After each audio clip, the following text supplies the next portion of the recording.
Sparring means absolutely nothing, people. I wanted to make this clear to you guys.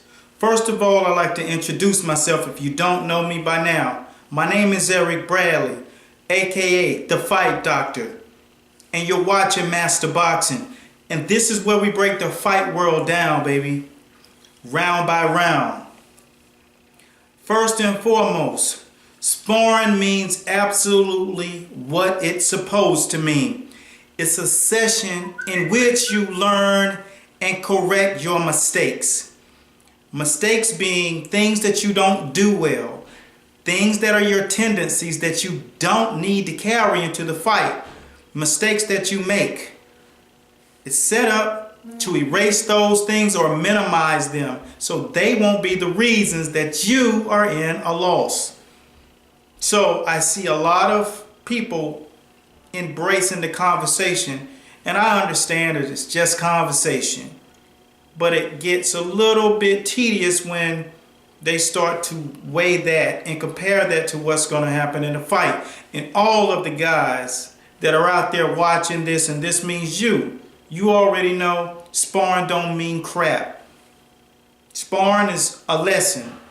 You didn't start the first kindergarten when you was in kindergarten and you made all straight perfect grades. That didn't mean you were gonna graduate with honors or valedictorian. I had to use an analogy that some of you guys could understand and process. The sparring is the exact same thing. It's just the lesson. It's a pop quiz. It doesn't mean that's how you're gonna perform in the fight, and it doesn't mean that's gonna dignify who you are, and it's definitely not going to define your career. What you do in sparring, there is no sparring record, and we all must know this. So the fact that I'm hearing that Floyd Mayweather is dropping sparring partners, Manny Pacquiao is dropping Freddie Roach, Zab Judah has dropped Floyd Mayweather, these things would only be good because that means early in camp you're exploiting your weaknesses and you're able to work on them. But now, round two. What I'm going to get into is how sparring is set up. Sparring is set up on a we want you to fail basis. Freddie Roach would pay guys $1,000 to knock Manny Pacquiao down in camp. That didn't really happen, but for the most part, coaches wanted to see their guy get handed the work whenever they are thinking and they're a little too high and mighty. So you want the guys in there that'll bring that funk to them, that'll make them realize that they're not the only dogs on the planet. Let me give you a couple of examples because some of you like to really get inside of the world of sparring. As a coach, and I was side by side with decorated guys who are in the game and going down in history. But the points are here. We're going to go over, and this is how sparring's broke down. Just say your name is John Boxing Joe. And what I wanted to do is I wanted to get you to keep your hands up and stop being counted with a right. So I'll put you in the ring with, James Boxing Joe, whoever. And they are giving you a quality round. You're coming out, you're smoking. Next thing you know, I got some reserves for you because you're looking too good in that fight. You're not working on what we planned for you to work on. So what I got to do is I got to bring in a fresh body after you put in 3 or 4 quality rounds. Your body, your oxygen levels are a little low. So now here I come in with Michael Tyson. Just say Michael Tyson is fresh. Just finished jumping rope, legs ready, just got hand wrapped. Now you got to give me 3 with Michael Tyson. Now think about this. You're exhausted. You just sprinted 200 yards in the ring with Jane or John Doe. Now you got to go in there with a fresh Michael Tyson. So the best thing that you can expect out of this sparring right now is that you can survive well. So that makes you work on your defense. He's sharp, so he's countering your jab, good and crispy, unlike John Doe could do. So now you have to keep your hands up or roll that shoulder. Each little thing that you learn in sparring elevates your boxing game to the next level in the later rounds. So that's round two. Round 3, I'm going to give you a few examples of what happens when you got top fighters. And you got guys coming in there trying to build a name off of sparring. One of my fighters, Donnell Holmes, one of the top heavyweights coming up in the mid-2000 era. And Donnell was breaking guys off. Roy Jones is on the record on HBO calling Donnell to come out there and clean up the division. Needless to say, Donnell was a beast in that ring. And Donnell brought the funk. The only thing, he could not get the kind of money that those guys were offering when he was getting called to fight guys like Samuel Peter and everybody that was in the heavyweight division.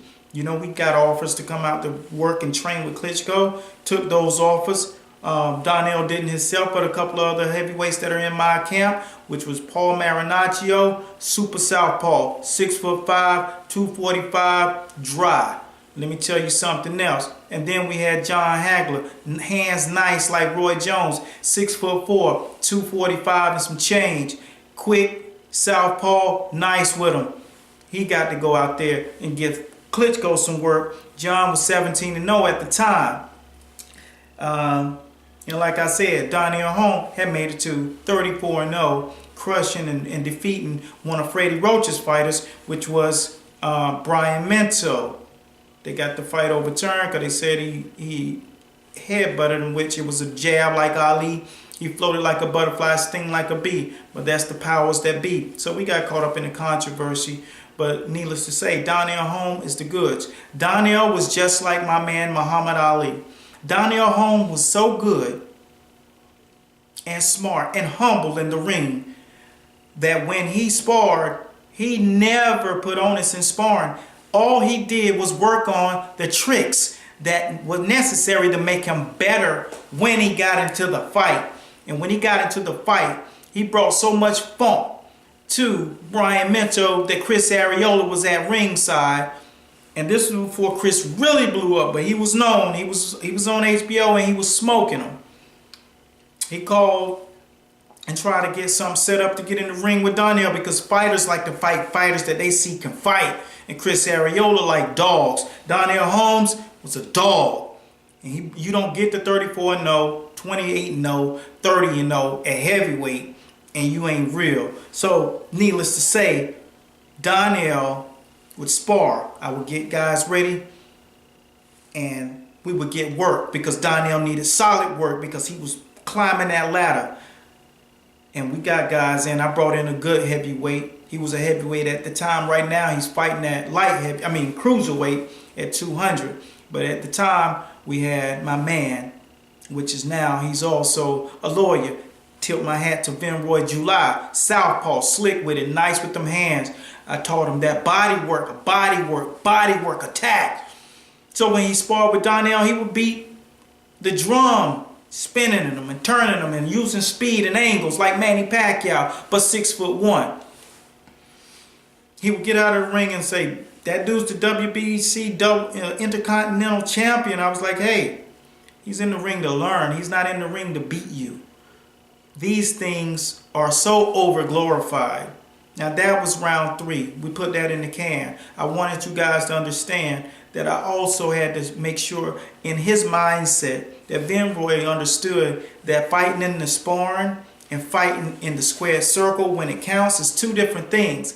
So he did take that with a grain of salt because right now he's like 27-1 and the guy is on top and has taken his own promotion or company up under his own banner and got to that point and also became a lawyer because we teach credentials in our camp. Be sure that you put your business ahead of your fight game because that's always first. And so, like I said before, hats off to Vinroy July. You can Google him, follow him. He's doing his thing up in Baltimore. And believe me, those boys up there bring the heat. That's the reason when Adrian Broner went over there to DC, everything got turned up. He looks a lot better because in DC, on the East Coast over here, you know, it goes down. We put in that work. And when you walk through them doors, you better believe you're going to be real when you walk out. It's baptized by fire. It ain't a game over here. especially when you're rolling and you're dealing with the fight doctor. Next thing we did is we opened up the gate to make people clear. Now we're going to go into round 4. And round 4 is really, really clarity. Because when these guys, like I said, my testament, the last round was about Van Roy getting in the ring with guys like Donnell. And Donnell allowing this guy to get off so he can learn how to handle and control these guys. Learning how to bring them in and tie them up without using energy. Learning how to walk them back. Using his own weight against them. Learning how to turn them and post them against the ropes. These things are learned in sparring if you are about learning and sparring, or if you're in there like one of my other fighters, Julius Fogel, and you can Google him. He was at the point, he was 17-0, and I think he was brash. He had that Roy Jones thing going on, the arrogance, but he was flashy, he was nice with his hands. You know, he could box. He used to whoop guys and, you know, sparring a lot, every time. And the one time he needed to really spar and train the most, he was fighting a fighter out of the Bahamas. And we went over there. It was an ESPN event. And he, I think, took the fight light. I was not working his corner. I did not make the trip. But needless to say, he got the perfect sparring partner to prep him for this fighter. And when he got in the ring with the guy in sparring, he got smoked. And he didn't like that. And, you know, if Julius, you're watching this, you remember it was 07 and the guy brought the heat. He still showed skill and a lot of ring cachet, but he just was not used to being competed with at that level in sparring, because it made him feel good to get out of the ring with a victory in sparring, and it ended up working against him. He didn't come back to camp to spar again, but he takes a fight on ESPN in the guy's hometown and gets stopped in 8 rounds due to the fact that he didn't spar anymore during camp. That's what happens when you don't spar. Getting smoked in sparring is a good thing. So when you see these posts going out against Floyd Mayweather and Manny Pacquiao, if they getting smoked right now, that's a good thing, because it's not even halfway point through the camp. They got 4 full weeks left to go. And you guys out there that are really in the game and you know what it is, you know what sparring's about, you piggyback right off of these guys talking this stuff and they don't know anything about sparring. Sparring is not about being glorified. Sparring is about learning the game and the science that goes behind the game. Last story. We'll call this round 5. Brandon the Beast Cabell was 6'7", full Mac Daddy, bringing that thunder. Hasim Rockman, everybody know The Rock, knocked out Lennox Lewis, broke off several top fighters in his career. In Fight of the Year type fights, and brought nothing but heat with them suit makers. Let me tell you something. When you're experienced in the fight game, you know how to do things. You know how to talk guys out of their game. I would talk to Brandon Cabell, which is AKA The Beast. And he was The Beast until he was retired by Tony Thompson. Hasim Rockman mentored The Beast in that ring as they were growing up. Hasim was already in the limelight. Beast was coming up. He took him up under his wing. Used to bring the smoke to him. Smoke him in the gym during sparring. You know how Beast always told me how Hasim always got him? Hasim would see him. Hey man, what's up, baby? What's good? It's good to see you, boy. Yeah. All that nice goody boy stuff.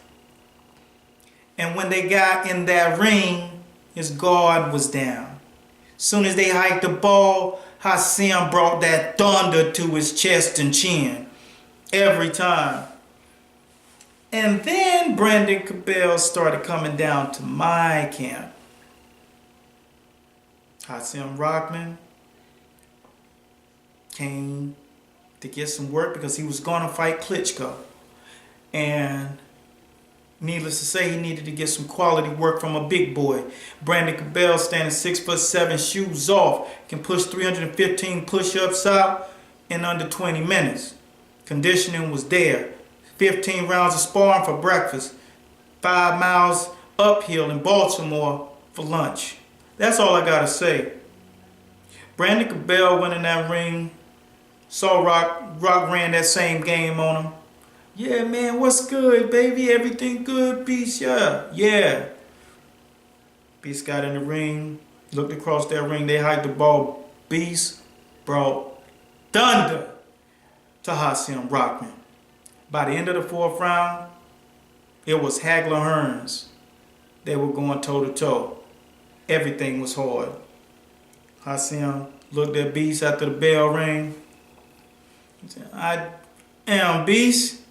You tried to get me, didn't you? And in boxing terms, that means knock me out. And Beast was like, nah, dude. In that Baltimore accent. And if you from Baltimore, you know what you sound like. I just gave you what you gave me. And that's the difference. Sparring is meant for sparring. Let me tell you something about round 6, because round 6 is what we're about to approach. It was a good time. It's one of the sharpest welterweights that would have walked the planet. But unfortunate events start to come into our lives, and we have to figure out how to dance around those things. And this is talking about my boy Rashad Holloway. Rashad Holloway was a decorated amateur. He knew how to do the dang thing, in other words, what I'm saying. He was nice with those things, and he had defense that could cash checks. Best believe he was on the way to the tizzy top. He handled his business so well as an amateur. It was approximately 98 victories against 13 defeats. And half of those defeats would come by the way of injuries, so he could not fully develop in the Golden Gloves and close the deal sometimes due to hand injuries or elbow injuries or shoulder. And these are injuries because you must have the right type people around you. And prior to that, he had good people, but not great. And when he got around people like me who were pugilists in the field, he learned a lot of stuff, and he's already an intelligent young man and going far in life already and still, because some of you know Rashad Holloway now. You guys probably break bread together, so you know the kind of a human being that I'm speaking of. Well, Rashad was so nice with those things. He traveled the country to make sure he could find the perfect home for his decorated career, and he can build it the way it was necessary. And I'm not going to get too deep, because I'm going to tell you just the things that, the kind of ring cachet that Rashad Holloway brought to that square circle is when he would get up into that ring. He had so much heart. He was Kobe Bryant inside that ring. He had the maniacal drive. He had the conditioning, all in that. Everything that he did with a purpose and with purpose. So Rashad would always bring his best and look his sharpest when training and sparring. And I've seen Rashad get hit in the face with punches that would knock mules out unconscious. And look at the guy and be like, good shot. Where I felt my bones shaking. And then he returned the favor. Donkey kicks. Kangaroo kicks.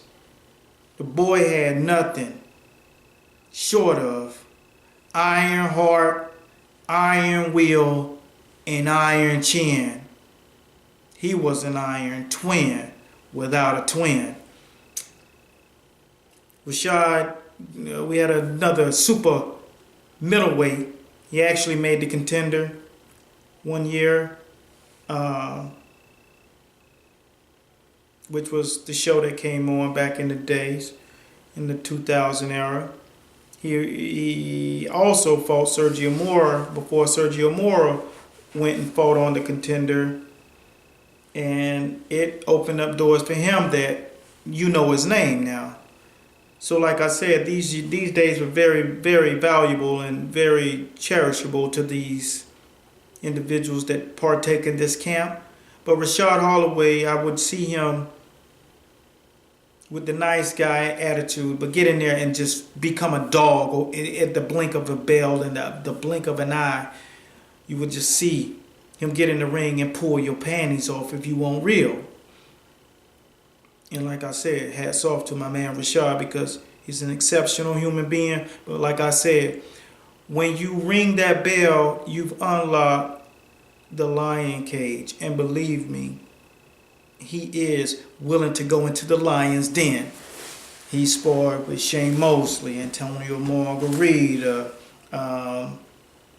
what's my man, Angulo, and was so thorough with his work that was hired to come in and work with Manny Pacquiao. And he would look at me and train, and we come back to the crib, he'd be like, yeah. I said, well, what's the difference, with putting in that work with Manny? He said, he closes the gap on you so fast, coach. He's so quick to close that gap. He's just right there in your chest. And Rashad's a pugilist, so his defense was sound. He could walk to you, he could slide in and out, perfect balance, touch you to the body, touch you to the head, check left hook. Bet on that left hook. Freddie Roach love him still to this day. Knows this guy's the true essence of what you need in camp. Whether you building him to be a champion or to give the quality of his work, that he can teach your fighter things that he would never have learned, and in a manner also make him cross that line of being a true dog in the ring. So Rashad, like I said, he did things that most fighters can't do. Humble themselves outside the ring enough to bring that dog into the ring and make it necessary what you get. So my point is going about this is that he gave the best work, the quality work. Antonio Margarita and coach thought sparring, like I said, is glorified. So the reason why his career ends, that's Rashad's career, is because Antonio Margarita felt the need to wrap those hands in plaster apparel, fracturing Rashad's orbital bone. This is the second time his orbital bone was fractured. And we only know what would have happened to his career if this situation would happen, but God made things happen for a reason. He was so good that I had some rich fellas, let's just say that, we won't call names, ready to vest everything plus the bank to put behind Rashad. But that damage to his eyes, his orbital bones, affected him in ways that were visible, that some of the things that he could do before, he was hesitant in doing.